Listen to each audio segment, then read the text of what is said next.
Dans les prochaines heures, le chef de l'État tient son traditionnel discours de fin d'année à la nation camerounaise.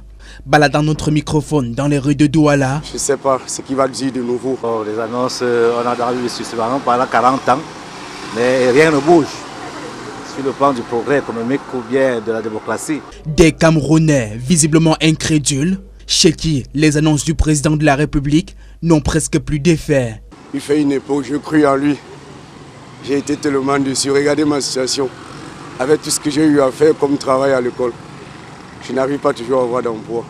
Mais chez de nombreux autres concitoyens, le mot d'ordre est tout trouvé. Le mot d'ordre, c'est le changement, vraiment. Un vœu qui épouse le contexte, 2025 étant une année charnière, année électorale au Cameroun. Au-delà des promesses que le chef d'État va faire, probablement, nous avons besoin d'un changement. Ça, c'est le ressenti de tout Camerounais et tout jeune qui aimerait voir son pays passer un autre cap. En commençant par la tête de ce pays. Donc il faut que ça change. C'est pour ça qu'on attend des élections de pied fait. Le vrai changement, c'est à partir du système. Ça ne peut pas être un changement superficiel ou bien qui n'est pas visible. Il faut qu'on change de manière radicale. La première attente, c'est la tranquillité, que les élections se passent dans de bonnes conditions, qu'il n'y ait pas de troubles dans le pays.